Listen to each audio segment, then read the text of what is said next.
10 जून 2026 के union cabinet ने एक प्रस्ताव पेश किया मोदी जी को बधाई देने के लिए। कैबिनेट के मंत्रियों ने खड़े होकर तालियां बजाई। कारण था नरेंद्र मोदी ने पंडित नेहरू का रिकॉर्ड तोड़ा, सबसे अधिक समय तक चुने हुए प्रधानमंत्री रहने का। नेहरू 1952 से 1964 तक लगातार 4398 दिनों तक प्रधानमंत्री रहे। मोदी ने 4399 दिन पूरे करके उन्हें पीछे छोड़ दिया। इसमें बधाई देने के लिए प्रस्ताव पास करने की जरूरत क्यों पड़ी, यह समझ से परे है। खैर, कुछ नेताओं ने नरेंद्र मोदी के लिए मंदिरों में जाकर पूजा भी की, जिसमें धर्मेंद्र प्रधान, मनसुख मांडविया, राघव चड्ढा और दिल्ली की मुख्यमंत्री रेखा गुप्ता भी शामिल हैं। मीडिया ने इसे ऐसे पेश किया जैसे मोदी ने नेहरू को सिर्फ दिनों में ही नहीं बल्कि हर मायने में पीछे छोड़ दिया हो। हालांकि नेहरू कुल मिलाकर 6103 दिनों तक प्रधानमंत्री रहे, लेकिन दिन गिनने से क्या होता है? असली सवाल यह है कि उन दिनों में आपने काम क्या किया है। इसलिए आज हम नेहरू और मोदी दोनों के कार्यकाल का डेटा की कसौटी पर रखेंगे, यानी कि दोनों के कार्यकाल को हम डेटा की कसौटी पर रखेंगे और आप खुद तय करिएगा रिकॉर्ड किसने बनाया, किसने तोड़ा। नमस्कार, मेरा नाम सच्चिदानंद है और आप पढ़ो भारत देख रहे हैं। 15 अगस्त 1947 को देश आजाद हुआ। पंडित नेहरू को देश का प्रधानमंत्री बना दिया गया। अंग्रेज भारत को कच्चा माल पैदा करने की कॉलोनी बनाकर गए थे। इंडस्ट्रीज का नामो निशान नहीं था। विदेशी मुद्रा भंडार तो कुछ था ही नहीं। देश के खदान के मामले तक में आत्मनिर्भर नहीं था। देश खदान के मामले तक में भी आत्मनिर्भर नहीं था। और सबसे बड़ी समस्या थी राजाओं की रियासतें। अंग्रेजों के जाने के बाद 560 से ज्यादा रियासतें आजाद थी। तकनीकी रूप से वे भारत या पाकिस्तान में शामिल हो सकती थी या स्वतंत्र रहने की कोशिश भी कर सकती थी, लेकिन सरदार पटेल ने 560 रियासतों का शांतिपूर्ण विलय कराया। इन सबके बीच में संविधान निर्माण का काम चल रहा था। लगभग 3 साल की बहस, सैकड़ों बैठकें, हजारों संशोधनों के बाद 26 नवंबर 1949 को संविधान अपनाया गया और 26 जनवरी 1950 से लागू किया गया। भारत आधिकारिक रूप से गणराज्य बन गया। राष्ट्रपति का पद अस्तित्व में आया। सुप्रीम कोर्ट की स्थापना हुई। अभी भी संविधान को जमीन पर उतारना बाकी था। आज यह सामान्य लगता है कि 18 साल की उम्र के बाद किसी व्यक्ति को वोट देने का अधिकार देना, लेकिन 1947 से 1950 के बीच यह दुनिया का सबसे बड़ा लोकतांत्रिक प्रयोग था। भारत में भारी अशिक्षा थी। करोड़ों लोग कभी किसी चुनाव में शामिल नहीं हुए थे। गांव तक सरकारी पहुंच सीमित थी। फिर भी सरकार ने सार्वभौमिक मताधिकार लागू करने का फैसला किया, यानी जाति, धर्म, संपत्ति, शिक्षा और लिंग की परवाह किए बिना हर वयस्क को वोट देने का अधिकार दिया। इसके लिए पहले मतदाता सूची बनानी थी। यह काम संविधान होने के लागू होने से पहले शुरू कर दिया गया था। लगभग 17.3 करोड़ लोगों का रजिस्ट्रेशन किया गया। यह उस समय दुनिया के इतिहास की सबसे बड़ी मतदाता सूची थी। 25 जनवरी 1950 को चुनाव आयोग की स्थापना हुई। 1951-52 में पहला आम चुनाव कराया गया और 489 यानी 489 लोकसभा सीटों पर चुनाव हुआ। साथ ही अधिकांश राज्यों के विधान सभाओं के चुनाव भी कराए गए। चुनाव 68 चरणों में अक्टूबर 1951 से फरवरी 1952 तक चला। 53 राजनीतिक दल और 500 से अधिक निर्दलीय उम्मीदवार मैदान में थे। दुनिया में इससे पहले इतने बड़े पैमाने पर लोकतांत्रिक चुनाव कभी नहीं हुआ। दुनिया के इतिहास में किसी नेता के सामने ऐसी परिस्थिति नहीं आई जैसा 15 अगस्त 1947 को जवाहरलाल नेहरू के सामने थी। तमाम गरीबी, अशिक्षा, विभाजन, अव्यवस्था के बावजूद भारत लोकतंत्र के रास्ते पर चलने में सफल रहा। जब चुनाव के नतीजे आए तब जवाहरलाल नेहरू स्वतंत्र भारत के पहले लोकतांत्रिक रूप से चुने हुए प्रधानमंत्री बने। जवाहरलाल नेहरू अब लोकतांत्रिक रूप से चुने हुए भारत के पहले प्रधानमंत्री बन चुके थे। ज्यादातर लोकतांत्रिक संस्थाएं बन चुकी थी। अब राष्ट्र निर्माण की बारी थी। आज हम जिस भारत को देखते हैं उसके ज्यादातर बड़े संस्थानों, वैज्ञानिक ढांचों और औद्योगिक आधार की नींव 1950 और 1960 के दशक के बीच में रखी गई थी। उस समय भारत दुनिया के सबसे गरीब देशों में गिना जाता था। लगभग 80% आबादी गांव में रहती थी। साक्षरता 20% के आसपास थी। देश मशीनें नहीं बनाता था, आधुनिक तकनीक नहीं थी। इसी सोच से शुरू हुआ था आईआईटी का सपना। 1951 में आईआईटी खड़गपुर शुरू हुआ। इसके बाद IIT Bombay, IIT Madras, IIT Kanpur, IIT Delhi की नींव रखी गई थी। नेहरू ने आईआईटीज को आधुनिक भारत के मंदिर के रूप में संज्ञा दी थी, यानी कि नेहरू ने आईआईटीज को आधुनिक भारत का मंदिर कहा था। इंजीनियरों के साथ साथ डॉक्टरों की भी भारी मात्रा में जरूरत थी, इसीलिए 1956 में एम्स दिल्ली की स्थापना की गई। आज पूरे देश में मेडिकल शिक्षा और रिसर्च का सबसे बड़ा नाम एम्स है। अगर भारत अंतरिक्ष में सैटेलाइट भेजता है, चंद्रयान या मंगलयान बनाता है, तो उसकी शुरुआत भी उसी दौर में हुई थी। 1962 में Indian national committee for space research, Vikram Sarabhai और होमी बाबा इसके प्रमुख चेहरे थे। यही संस्था आगे चलकर 1969 यानी 1969 में इसरो बनी। इसलिए तकनीकी रूप से इसरो नेहरू के बाद बनी, लेकिन उसकी बुनियाद नेहरू के काल में ही रखी गई थी। परमाणु कार्यक्रम की कहानी भी कुछ ऐसी ही है। 1948 में एटॉमिक एनर्जी कमीशन बनाई गई। फिर 1954 में डिपार्टमेंट ऑफ एटॉमिक एनर्जी बना। होमी जहांगीर बाबा को पूरा समर्थन दिया गया। जब दुनिया बहुत से लोग मानते थे कि भारत गरीब देश को परमाणु अनुसंधान की जरूरत नहीं है, तब नेहरू ने वैज्ञानिक सोच को प्राथमिकता दी। रक्षा अनुसंधान के क्षेत्र में भी बड़े कदम उठाए गए। डीआरडीओ का गठन 1958 में किया गया, लेकिन नेहरू सिर्फ विज्ञान तक सीमित नहीं थे। उन्होंने औद्योगिकरण को राष्ट्रीय मिशन बनाया।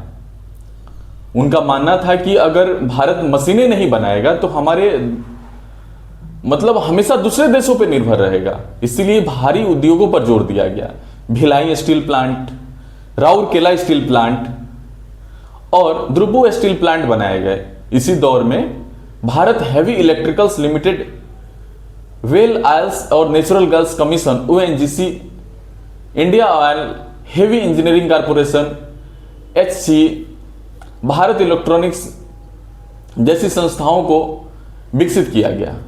नेहरू की सबसे बड़ी महत्वाकांक्षी परियोजनाओं में बड़े बांध भी थे। भाखड़ा नांगल, हीराकुंड, नागार्जुन सागर, दामोदर वैली परियोजना। कृषि क्षेत्र में भी महत्वपूर्ण संस्थाएं बने। Indian council of agriculture research ICR का पुनर्गठन किया गया। कृषि अनुसंधान को बढ़ावा दिया गया। यही आधार आगे चलकर हरित क्रांति की तैयारी बना। अपने कार्यकाल में नेहरू ने सिर्फ संस्था नहीं बनाई, लोकतांत्रिक संस्थाओं को भी मजबूत किया। चुनाव आयोग, संसद, सुप्रीम कोर्ट, सीएजी को भी स्वतंत्रता दी गई। दुनिया के कई नए आजाद देश कुछ ही सालों में तानाशाही में बदल गए थे, लेकिन भारत लोकतंत्र पर टिका रहा। यह अपने आप में नहीं हुआ। 1964 में जब नेहरू की मृत्यु हुई, तब भारत अमीर देश नहीं बना था। गरीबी थी, बेरोजगारी थी, खदान संकट था। लेकिन एक बात बदल चुकी थी कि भारत के पास संस्थान थे, वैज्ञानिक ढांचा था, इंजीनियर थे, डॉक्टर थे, विश्वविद्यालय थे, स्टील प्लांट थे, बिजली परियोजनाएं थी, लोकतांत्रिक व्यवस्था थी। वह विकसित भारत के लिए जरूरी था। अब मोदी के कार्यकाल को देखिए। जब वो 2014 में नरेंद्र मोदी यानी नरेंद्र दामोदर दास मोदी सत्ता में आए, तब उन्होंने मिनिमम गवर्नमेंट मैक्सिमम गवर्नेंस का नारा दिया, यानी मिनिमम गवर्नमेंट मैक्सिमम गवर्नेंस का नारा दिया। Make in India, new India, 5 trillion economy जैसे बड़े लक्ष्य रखे। जनता ने भी बड़ी उम्मीद की, तेज आर्थिक विकास होगा, रोजगार बढ़ेगा, मैन्युफैक्चरिंग मजबूत होगी और भारत दुनिया की फैक्ट्री बनने की दिशा में आगे बढ़ेगा। लेकिन आज 12 साल बाद तस्वीर कितनी बदली। फाइनेंशियल ईयर 2024-25 में सरकार ने जीएसटी कलेक्शन से 22 लाख करोड़ से ज्यादा वसूले हैं। पेट्रोलियम उत्पादों पर भी सरकार को हर साल लाखों करोड़ रुपए की एक्साइज ड्यूटी भी मिलती है। इसके बावजूद सरकार लगातार डिसइन्वेस्टमेंट यानी कि विनिवेश कर रही है। विनिवेश इसलिए नहीं कि सरकार को प्राइवेटाइजेशन को बढ़ावा देना है, बल्कि इसीलिए कि सरकार के पास खर्च चलाने के लिए पैसे नहीं हैं। यह सरकार का खुद का कहना है। अभी तक सरकार ने IMPCL 164 करोड़ के टर्नओवर वाली कंपनी को 121 करोड़ में बेचा। तो सरकार का कहना था कि यह बिक्री 2026 के 80,000 करोड़ रुपए के डिसइन्वेस्टमेंट और एसेट मोनेटाइजेशन टारगेट का हिस्सा है। यानी कुल मिलाकर कहें तो सरकार को पैसा चाहिए और पैसा जुटाने का एक तरीका यह है कि सरकार जो सरकारी संपत्तियां हैं उन्हें बेचते जाओ। 2014 के बाद केंद्र सरकार सार्वजनिक क्षेत्र की कंपनियों में हिस्सेदारी बेचकर और रणनीतिक विनिवेश के जरिए 4 लाख करोड़ से अधिक जुटा चुकी है। वित्त मंत्रालय के अनुसार 2014 से 2022 के बीच सरकार ने 4.04 लाख करोड़ से ज्यादा की राशि विनिवेश से प्राप्त की है। इस दौरान सिर्फ छोटी मोटी हिस्सेदारी नहीं बेची गई, कई महत्वपूर्ण सरकारी संपत्तियों में सरकार ने अपना नियंत्रण कम किया या बेच दिया। सबसे चर्चित उदाहरण है एयर इंडिया। LIC जैसी बड़ी संस्था जिसे कभी भारतीय बचत का प्रतीक माना जाता था, उसका IPO लाकर सरकार ने उसमें अपनी हिस्सेदारी का एक हिस्सा बाजार में बेच दिया। साल 2014 से 17 तक सरकार ने ONGC, कोल इंडिया, NPC जैसी बड़ी PSU कंपनियों में 5 से 15% हिस्सेदारी बेच दी। टाटा ग्रुप को नीलांचल इस्पात निगम लिमिटेड को भी 1000 करोड़ में बेच दिया। यानी टाटा ग्रुप को एक नीलांचल इस्पात निगम लिमिटेड हुआ करता था, उसको 1000 करोड़ में टाटा ग्रुप को बेच दिया। मैन्युफैक्चरिंग में हालात लगातार खराब होते आ रहे हैं। मेक इन इंडिया अभियान 2014 में बड़े उत्साह के साथ शुरू किया गया था। लक्ष्य था 2025 तक भारत के GDP में मैन्युफैक्चरिंग की हिस्सेदारी 25% तक पहुंचाई जाए, लेकिन 12 साल बाद भी यह लक्ष्य हासिल नहीं हो सका। 2014 में मैन्युफैक्चरिंग का हिस्सा GDP में 16 था, जो अब घटकर 14% रह गया है। नेहरू और संविधान निर्माताओं की सोच यह थी कि लोकतंत्र नेताओं से नहीं संस्थाओं से चलता है, इसलिए संस्थाओं को स्वतंत्र बना दिया गया था। लेकिन मोदी सरकार में स्वतंत्र संस्था कहीं नजर नहीं आती है। सबसे ज्यादा सवाल यह है कि चुनाव आयोग पर 2023 में मोदी सरकार चीफ इलेक्शन कमीशन और इलेक्शन कमीशन की नियुक्ति से जुड़ा नया कानून लेकर आई। सुप्रीम कोर्ट ने पहले से एक व्यवस्था सुझाई थी जिसमें प्रधानमंत्री, विपक्ष के नेता और भारत के मुख्य न्यायाधीश चीफ इलेक्शन कमीशन के चयन प्रक्रिया में हिस्सा होंगे। लेकिन एक नए कानून में मुख्य न्यायाधीश को हटाकर प्रधानमंत्री और विपक्ष के नेता और केंद्रीय मंत्री को कमेटी में शामिल किया गया। यानी चीफ इलेक्शन कमीशन हमेशा ही सरकार की सहूलियत का चुना हुआ आएगा। RTI एक्ट में बदलाव किए गए। सूचना आयुक्तों का कार्यकाल और सैलरी सरकार द्वारा तय किए जाने लगी। फिक्स कार्यकाल के बाध्यता को हटा दिया गया। यानी किसी आयुक्त को अच्छी सैलरी और लंबे समय तक आयुक्त रहना है तो उसे सरकार के अनुसार ही काम करना होगा।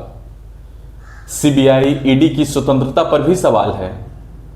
नेहरू का मॉडल था मजबूत संस्थाएं, यानी नेहरू का मॉडल था मजबूत संस्थाएं बनाओ ताकि नेता बदले जाएं तो कभी व्यवस्था चलती रहे। मोदी सरकार इसके उलट है। इन सब से इधर मीडिया का फोकस यही रहने वाला है कि मोदी ने नेहरू का रिकॉर्ड तोड़ दिया। खैर, राजनीति में रिकॉर्ड बनते हैं, टूटते हैं। आज मोदी ने नेहरू का 4398 दिनों वाला रिकॉर्ड तोड़ दिया, कल कोई और मोदी का रिकॉर्ड तोड़ देगा। लेकिन इतिहास नेताओं को सिर्फ इस बात से याद नहीं रखता कि वे कितने दिन कुर्सी पर बैठे रहे।